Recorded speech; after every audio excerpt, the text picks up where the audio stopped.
In 1962, a young Army Ranger named Charlie Beckwith embedded with the British SAS in Malaya. He spent a year watching them operate, learning how a small team of men with the right training could neutralize threats that entire battalions could not. He came home with one obsession: build an American version of what he had seen. 15 years later, Delta Force stood operational at Fort Bragg. For the first decade, SAS instructors quietly smiled when they heard the name. A flattering imitation, they thought. Then, somewhere in the back streets of Ramadi and the safe house corridors of Baghdad, between 2006 and 2008, the relationship inverted. Today, when SAS operators are asked privately who they would call if their own families were taken hostage on foreign soil, the answer is rarely the unit they trained. It is the unit they trained. Delta has surpassed its teacher in 3 specific ways the public has never been told, and the British operators who built the first Delta cadre know it. The story of that inversion starts not with success, but with catastrophe.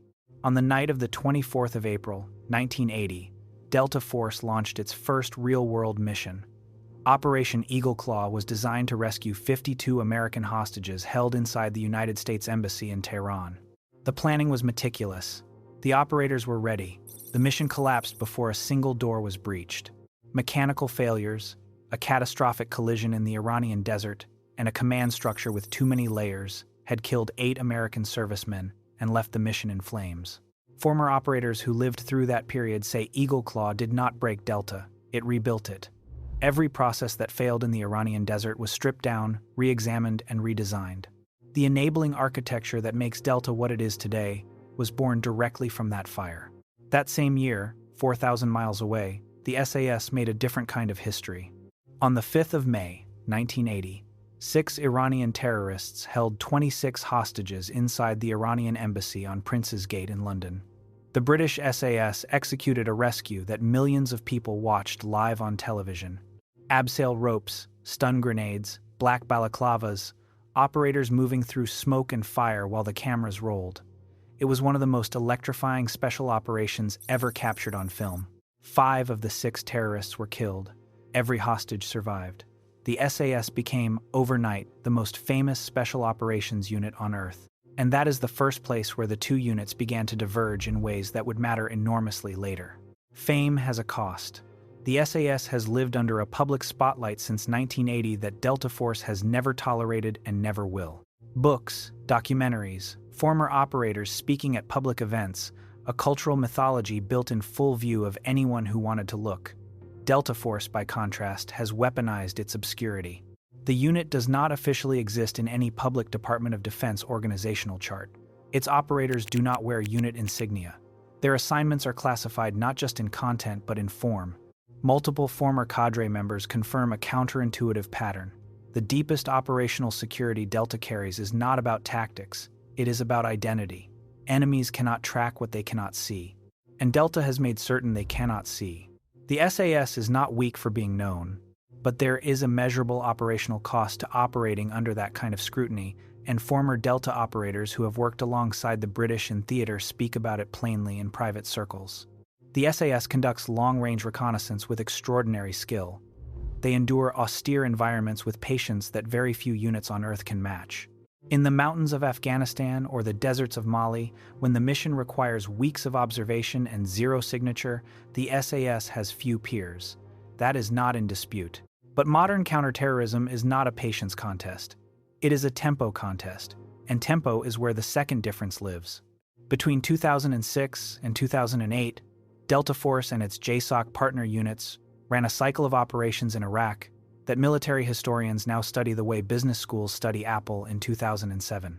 The operational tempo was unlike anything in special operations history. Former Delta operators describe a pace that had to be experienced to be believed. The unit would hit a target, pull intelligence from the site while the bodies were still warm, analyze that intelligence within hours, and use it to locate the next target before anyone in the network knew the first one had fallen. Intelligence was not gathered and reported up a chain for analysis. It was processed and acted on at the unit level, in real time, in a continuous loop. The process has a name. Former operators call it F3EAD, which stands for Find, Fix, Finish, Exploit, Analyze, and Disseminate. In plain language, It means Delta found the target, fixed his location, finished him, walked out with his phones and his documents, analyzed what they found on the spot, and used that analysis to identify the next target before dawn. The cycle compressed what had historically taken weeks into hours. In the surge period in Iraq, Delta was running 3 to 5 raids a night, every night, for months. The SAS was running operations on the same battle space. Former operators from both units who served in Iraq during that period confirmed the same reality. The British were exceptional, but they were not running at that pace. The reason was not willingness. It was architecture. It is not that the SAS got worse. It is that Delta built an enabling architecture the British military could never afford. The student now has tools the teacher will never have. JSOC gave Delta access to a surveillance and intelligence apparatus that has no parallel in any allied military. CIA ground branch operators embedded with Delta units in the field. NSA signals intelligence fed directly into targeting cycles without the usual delays of bureaucratic processing. JSOC's own ISR platforms, its own fusion cells, its own lawyers who could approve a strike within minutes rather than hours, all of it built to serve one purpose: compress time. The asymmetry of inputs created an asymmetry of outputs. Britain does not have a CIA ground branch. Britain does not have the NSA. The SAS operates inside the British intelligence apparatus, which is formidable by any reasonable measure, but it is not the same scale. When Delta calls for support, an entire ecosystem answers. That ecosystem is the third difference, and it may be the most durable. Former Delta operators put it in terms that are hard to argue with. The question they ask is not which unit has better soldiers. Both units select for the same qualities: psychological stability, physical endurance, problem-solving under stress, the ability to function with ambiguity. Delta's selection course at Fort Bragg draws from Rangers, Green Berets, and Special Forces soldiers who have already passed multiple elite courses. The SAS selection in the Brecon Beacons Mountains is one of the most brutal military selection processes in the world, and it has been filtering for the same traits for 7 decades. The answer is not that Delta's soldiers are better. The answer is that Delta's soldiers operate inside a machine the SAS has never had access to, and that machine changes what is possible. Delta Force has quietly surpassed the SAS in operational tempo, intelligence integration, and institutional secrecy. The British operators who trained the first Delta cadre in the late 1970s built something they could not have predicted: a student that outgrew the classroom.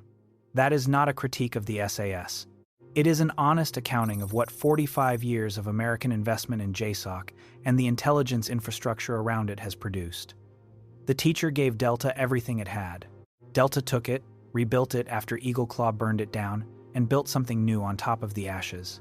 The next video on this channel breaks down the CIA unit that operates with authorities even Delta Force does not have, and why some of Delta's best operators leave the Army to join it. That video is on screen now. Subscribe if you want to see more that reveals what actually happens in the shadows of special operations, not the mythology, the reality. Now here's the question that matters. If your life depended on a door breach in a hostile country tomorrow, and you had to choose between Delta Force and the SAS coming through that door, who would you bet on, and why? Tell me in the comments.